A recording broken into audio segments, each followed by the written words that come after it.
Hello, beautiful soul. Welcome back to Let's Talk with Sistership Hills. My name's Leanne, a psychic medium, spiritual life coach, and energy healer. And today we're diving into a topic that's on a lot of hearts right now: dating in 2025. What it means to be spiritually, energetically, and emotionally ready for love. We're not just talking about dating strategies or red flags here. We're going to be talking about clearing the energy of past relationships, the embodying of the frequency that you need to align with for a conscious partnership, recognizing the spiritual purpose of dating and how to truly know when you're ready and when you're not. You'll also receive reflection prompts, soul aligned practices, and a guided visualization to open your heart and clear your attachments. Before we dive in, if this space supports you, please follow and subscribe. I'd much appreciate it. That's how we stay in sacred connection and for this healing to reach others as well, just like yourself. So let's begin. Let's take a deep breath together so we can arrive here in this present moment and just release what you've been doing beforehand.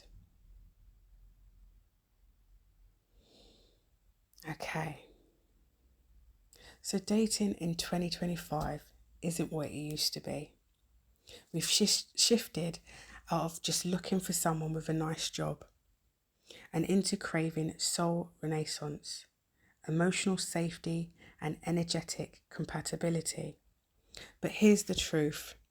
Many people are still dating from unhealed trauma, still playing out the karmic loops and carrying old energetic ties into new spaces. And it really reminds me of when I was newly dating out of my marriage, and I went out for a meal with somebody, and it was our second date, and during this meal I'm eating away, he's just having a drink, he didn't want anything to eat. And during this meal, I think we were talking about our children, and he mentioned that he found out that he has or potentially has a child with somebody. Somebody's claiming that she has a child for him, but he doesn't think it's his child. So he has nothing to do with that child. I think that child is now, it was like at the time 6, 7, 8 years old.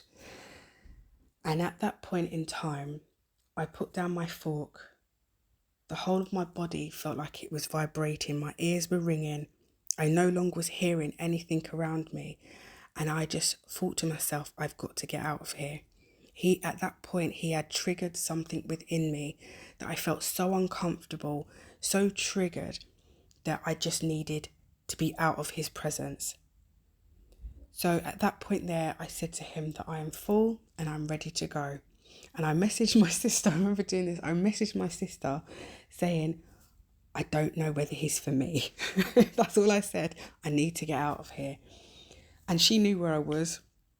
So before I knew it, she actually called me a cab. So by the time he paid, there was a taxi waiting for me outside. And it was like I was rushed into this taxi, barely saying goodbye to him. He was probably thinking, like, what the frig is going on? Where's she going? What happened?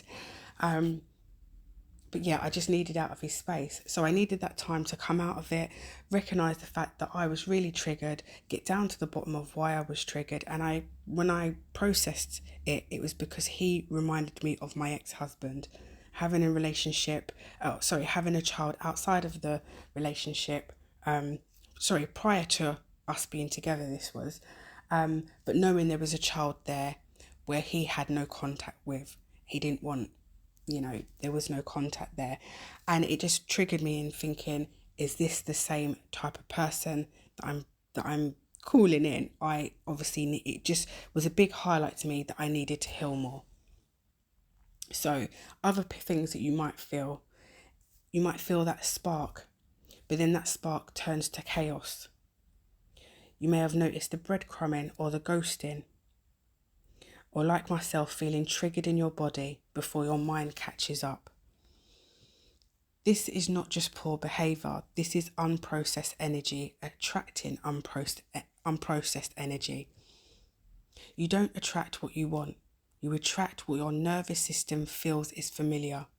This is why spiritual readiness matters. You're not just calling in a partner, but you're holding space for the kind of love that your soul is asking for. So let's talk about clearing old energetic attachments, because you can't fully receive something new while you're still tangled in the past, which is what I was saying before with my date. So what this can look like is still checking their social media. Still checking their social media is still being energetically attached to the past. Keeping that door open just in case they come back, just in case they realise what they had in me, just in case, it didn't work out with the other woman and I really love them. They know it's me, really. Holding resentment and unresolved pain. Or you can just sense somebody else's energy that still lives in your heart and body. And you might ask yourself, why does this matter? And it's very important, actually, because your aura holds memory and your nervous system replays unresolved stories. So it's not about forgetting the past, it's about honouring what's complete. Until you clear those cords, you keep calling in partners who feel familiar. But that doesn't mean that they're aligned with you. So energetic healing isn't optional, it's actually foundational. You don't attract love by wanting it. You attract it by embodying it and embodying it now. Before it arrives, you can ask yourself, if I want emotional safety, am I giving that to myself first? If I desire devotion,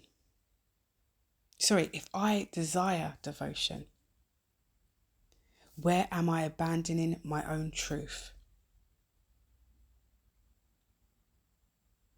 If I want sacred partnership, do I live in sacred relationship with myself?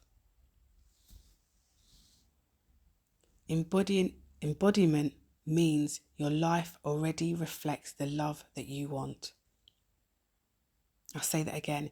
Embodiment, why do I keep on messing up that word? Embodiment means your life already reflects the love you want. This is how love becomes a sacred meeting and not a rescue mission. It's not about being saved, it's about being seen. So here's a few sacred practices that I recommend for clients, and even for myself. I do it for myself when being single and preparing for love. So number 1 is prepare your energy like you prepare your home. Like you clean your home before somebody comes round, or you clean on a daily basis anyway, but you might go even further in a deep clean if certain people are coming round. So before dates, cleanse your energy. And you can even do this before, if you're on the dating apps, you can even do this before starting to swipe. Cleanse your energy. Burn some sage, burn some herbs, and release certain energies that are within your body and within your space. Another one is, don't let wounds masquerade as standards. So many a times you might see, again, if you're on, even through conversation, but on the dating apps, and you have to put your preferences or whatever it is, and somebody might put, or you might yourself have put, I only date emotionally available people. So think about that now. I only date emotionally available people. That sounds like a healthy boundary, but is it really? Is that person not showing up and showing the fact that they've been through stuff before? They're showing, to a certain extent, their past hurts, what they haven't received before. And it can also show that there's a wound underneath. It could be saying, I have a fear of abandonment or rejection, and I'm trying to protect myself from ever feeling like that again. So this standard might sound as a good thing, as a good healthy boundary, but it can become hyper vigilance, expecting someone to prove their emotional availability instantly and dismissing them at the first sign. So know what wounds are wounds and what your standards are. So you might want to ask yourself, is this a soul-aligned boundary or is it a fear-based wall? Am I actually emotionally available? Do I feel safe with the love I say I want? So you want a ritual over reactivity. Dating is emotional, so it's about anchoring your energy. So you might want to try practices like breath work, grounding with nature, and you can ask your higher self, is this connection in service to my truth? And sit in silence, or you can go for a walk and say this and see how your body feels. See what answers come to mind. And don't judge it, just pay it awareness. You're just looking for answers, you're just seeking answers that come in. So let's pause and reflect on your own journey here. Let's see if you're ready for dating. You might want to ask yourself, are you okay in being alone?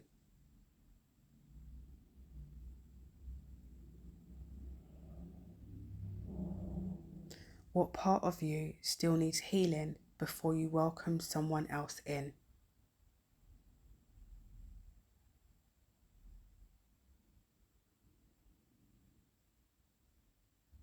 Are you still acting from old wounds?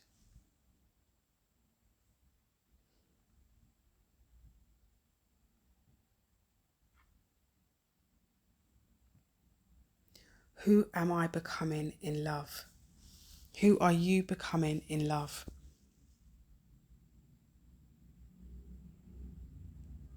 What does my soul truly desire beyond surface wants? We're getting to the crust of things. What does your soul truly desire? Then you might want to ask yourself, how is my current life preparing me for partnership?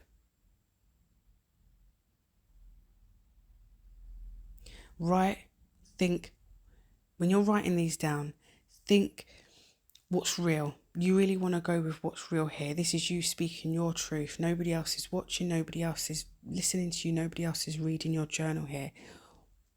These are your truth, honest, wise words. So I just want to guide you into a visualization now. So if you can, and you're in a safe space, let's just drop in together and close your eyes if you can. Place one hand over your heart and the other over your belly. Breathe in deeply and exhale slowly. Visualize a gentle light surrounding your body now. This is your energetic field. Now bring to mind someone that you've loved or you still feel energetically tied to. No shame, no judgment, just presence.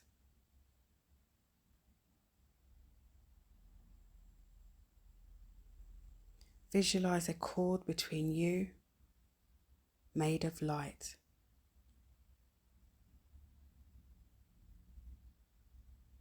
See divine energy like golden liquid love pouring into this cord, cleansing, softening, and dissolving it with grace. Now say to yourself out loud or in your mind, I lovingly release all attachments that no longer serve. I return to wholeness. I am open to aligned love. Breathe into the open space that remains. Feel how light you are. And when you're ready, come back.